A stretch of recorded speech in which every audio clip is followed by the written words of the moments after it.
নমস্কার, এসপিইএন চ্যানেলে আপনাদের স্বাগত। এই মুহূর্তে আমি আছি পিয়ারলেসের অন্যতম ডিরেক্টর মিস্টার সুপ্রিয় সিনহার সাথে।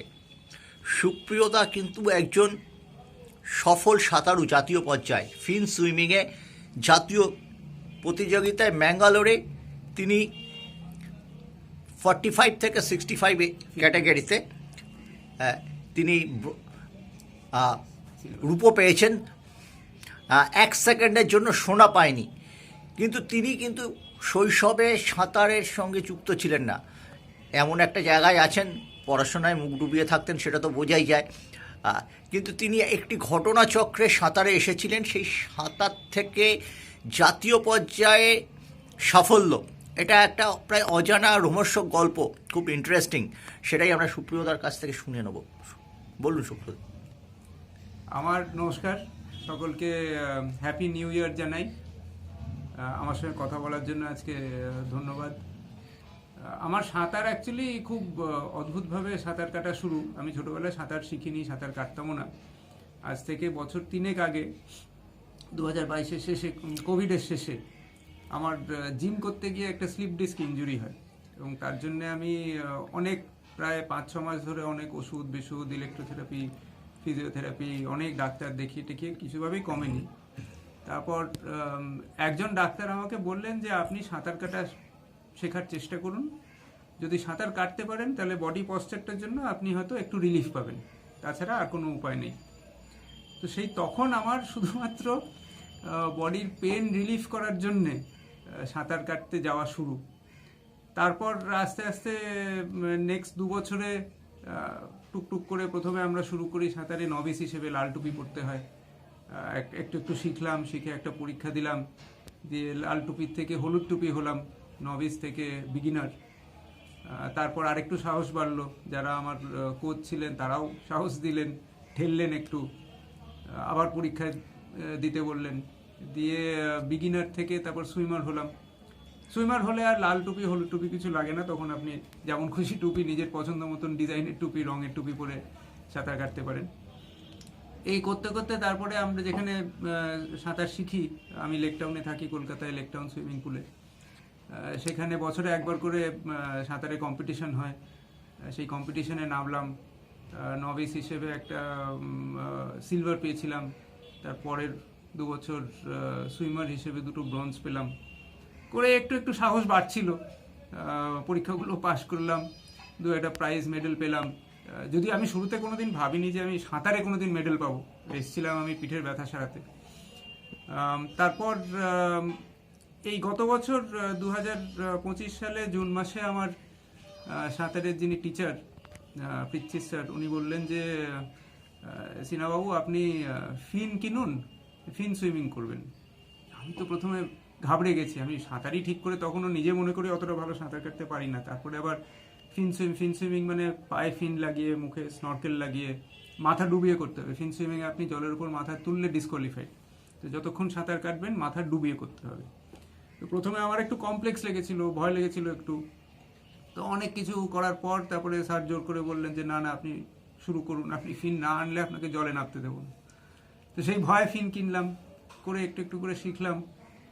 শিখে জুন মাসে ফিন সুইমিং শুরু।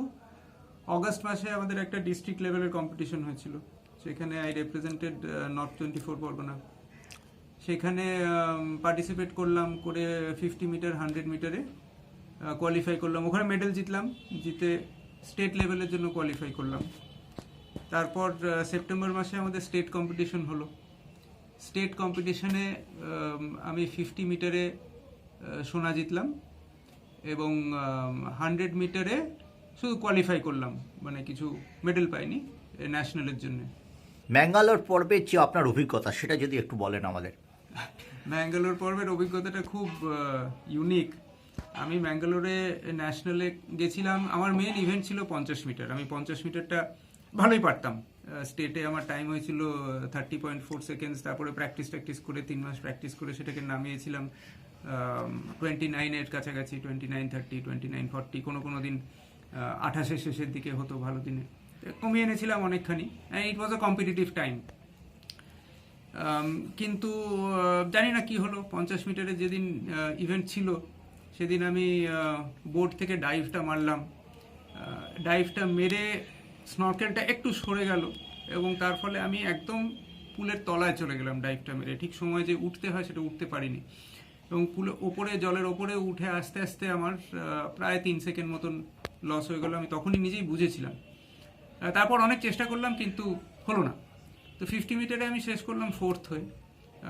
এমনই ভাগ্য বা দুর্ভাগ্য যে 50 মিটারে যে সোনা জিতলো তার ন্যাশনালের টাইম আমার স্টেটের টাইমের থেকে খারাপ ছিল। মানে আমি যদি শুধু আমার স্টেটের টাইমটুকু ধরে রাখতে পারতাম, ইমপ্রুভ করারও দরকার ছিল না, তাহলে আমি 50-এ গোল্ড পেয়ে যেতাম। তো যাই হোক, পাইনি, নিজের দোষই পাইনি। তো খুব মনে দুঃখ হলো। 100 মিটারের ইভেন্ট ছিল তার পরের দিন। আর আমি 100 মিটার অনেস্টলি আমি সেরকম পারতাম না, কোনোদিন আমি প্র্যাকটিসও করিনি, 100 মিটারের টাইম দিয়েও প্র্যাকটিস করিনি, কারণ আমি স্প্রিন্ট পারতাম কিন্তু আমার একটু দমে ঘাটতি। আমি 50 গিয়ে আবার 100 ঠিক আমি কোনোদিনই পারিনি। তো আমার মনে হয়েছিল যে 50 মিটারটা আমার ইভেন্ট ছিল, 50ই পারলাম না, 100তে তো পারার কোনো সুযোগই নেই। তো আমি চলে আসি, বাড়ি ফেরত চলে আসি। শুধু শুধু ওইটায় নেবে সময় নষ্ট করে লাভ নেই। তো এই ভেবে আমি বাড়িতে একবার ফোন করলাম। আমার ওয়াইফ আর মেয়ে ছিল কলকাতায়, আমি ছিলাম ব্যাঙ্গালোরে বন্ধুদের সাথে।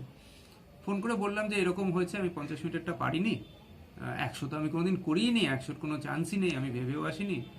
তাই আমি চলে আসছি, আজকে রাত্রিরে ফ্লাইটটা চেঞ্জ করে জাস্ট জানিয়ে রাখলাম।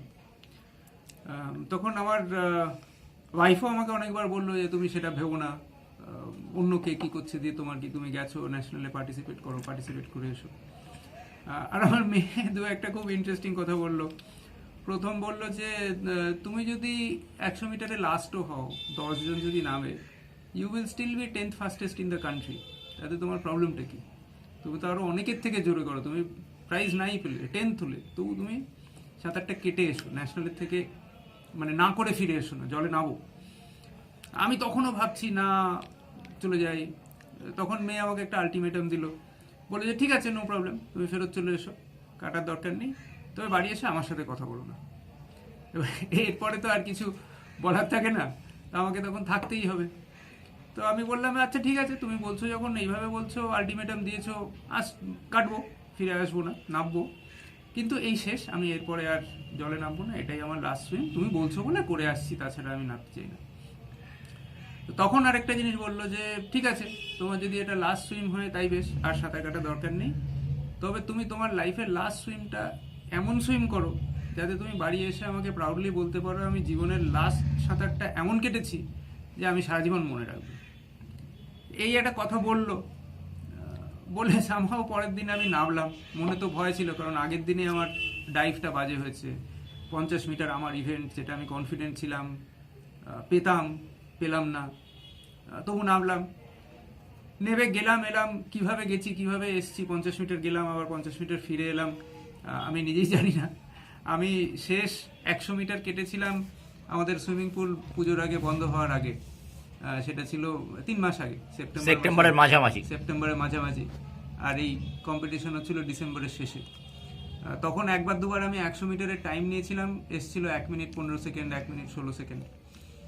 তো এইবার যে করে এলাম, আমি ফিরে যেই পুলের শেষে ইলেকট্রনিক বোর্ডটা আছে, ওটা যে টাচ করলাম, করি সঙ্গে সঙ্গে বড় লাইভ স্ক্রিনে টাইম, র্যাঙ্ক সব দেখিয়ে দেয়। The competition was absolutely international standards, যেরকম অলিম্পিকে আমরা লাইভ বোর্ডে দেখি সেরকম। তো আমি টাচ করে মাথা তুলে বোর্ডটা দেখে আমি নিজে কিছুক্ষণ বিশ্বাস করতে পারছিলাম না যে এটা কি হলো, মানে এই টাইমটা কার। আপনি জাতীয় পর্যায়ে সুইমিং পুলে নিজের যে অবিশ্বাস্য পারফরমেন্স করলেন, এটার আমরা দেখতাম যে আজকের নতুন প্রজন্ম তারা বাবা মাদের মোটিভেট করে। আগে আমরা দেখতাম, আগে উল্টো জিনিসটা ছিলাম, আজকালকার ছেলেমেয়েরা অনেক স্মার্ট। সেখানে আপনার মেয়ে কি করে এবং মেয়ের যে ভূমিকা, এটা আপনি কিভাবে বর্ণনা করবেন? আমার মেয়ে এখন ক্লাস 11-এ পড়ে।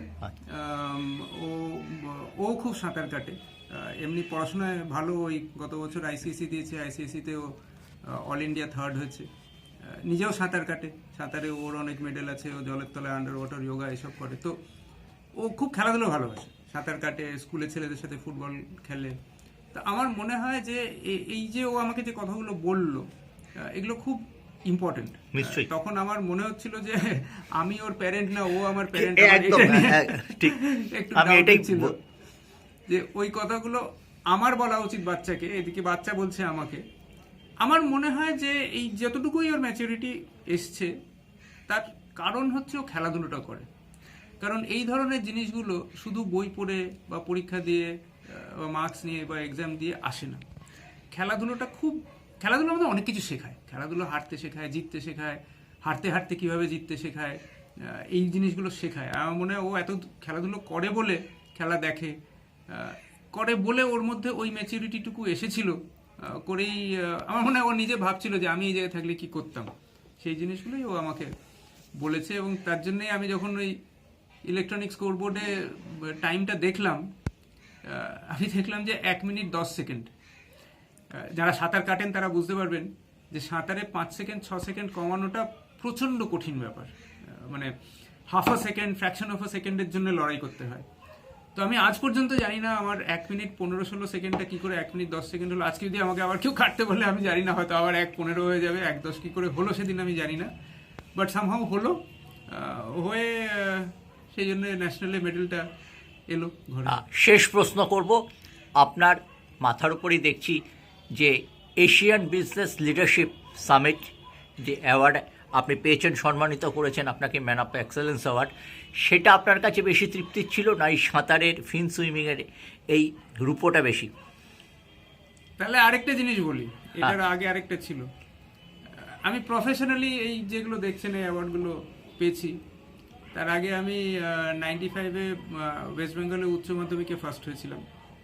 তারপর IIM ক্যালকাটায় প্রেসিডেন্টস গোল্ড মেডেল পেয়ে পাশ করেছি। আমার এতদিন মনে হতো যে হায়ার সেকেন্ডারিতে ফার্স্ট হওয়াটা ওয়াজ প্রবাবলি মাই বিগেস্ট অ্যাচিভমেন্ট।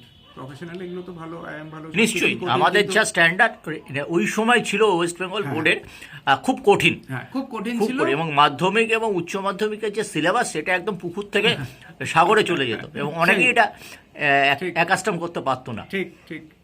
তো সেই জন্যে আমার এই 1 মাস আগে পর্যন্ত মনে হতো যে ওইটাই আমার জীবনের সবচেয়ে বড় অ্যাচিভমেন্ট। অন্যগুলো আছে, সবগুলোকে আমি রেসপেক্ট করি, কিন্তু ওটা সবচেয়ে বেশি কঠিন ছিল। কিন্তু এই সাঁতারের, যদি আমি এইটা ফিন সুইমিংয়ের গোল্ড পাইনি, সিলভার পেয়েছি, মাধ্যমিকে ফার্স্ট হয়েছিলাম, মানে গোল্ড ইকুইভ্যালেন্ট উচ্চ মাধ্যমিকে, কিন্তু কোথাও না কোথাও আমার মনে হয় আমি হয়তো এইটাকে একটু এগিয়ে রাখবো। তার 3-4টে কারণ আছে। প্রথম কারণ হচ্ছে পড়াশোনায় আমি মোটামুটি ভালো ছিলাম। কাজে পড়াশোনায় ভালো থেকে মাধ্যমিকে বা উচ্চ মাধ্যমিকে ভালো করাটা ওটা ন্যাচারালি আমার আসতো, কিন্তু সাঁতার আমি কোনোদিন জানতামই না। আমি 2 বছর পর জলে প্রথম নেমে সাঁতার কাটতে শুরু করেছি। L4 এবং L5 এর সমস্যা না হলে হয়তো আপনি নামতামই না। আর দ্বিতীয়, ওই রকম সময় মানে বডিটা ইয়াং থাকে, তো অনেক কিছু করা যায়। মস্তিষ্কের কাজ বেশি পড়াশোনায়, এখানে ফিজিক্যাল কাজ বেশি। বডি অতটা স্ট্রেন নেওয়ার সামর্থ্য কমে যায়। আমাকে এই প্র্যাকটিসের জন্যে, আমি খুব শীতকাতুরের লোক, সকালবেলা উঠি না, পড়াশোনা করতাম রাত্রিরে, কিন্তু সেই লোকও ঠান্ডার মধ্যে ভোরবেলা 6টার সময় উঠে 1 ঘন্টা কনকনে 10 ডিগ্রি, 11 ডিগ্রি, 12 ডিগ্রি জলে 1 ঘন্টা সাঁতার কেটেছি। তারপর 1 ঘন্টা গাড়িতে বসে কাঁপতে কাঁপতে কাঁপতে কাঁপতে অফিস এসে অফিস করেছি। তো এই জিনিসগুলো মানে আমি যদি ভাবি উচ্চ মাধ্যমিকে কী করতাম আর এখন কি করছি, এগুলো কঠিন অনেক। আর এইটা সাঁতারটা আমার সিলেবাসের বাইরে ছিল, তাই সেই জন্যে এটাকে হয়তো একটু এগিয়ে রাখবো। বাট অফকোর্স সব কিছুই, মানে সব অ্যাচিভমেন্টকে আমি রেসপেক্ট করি।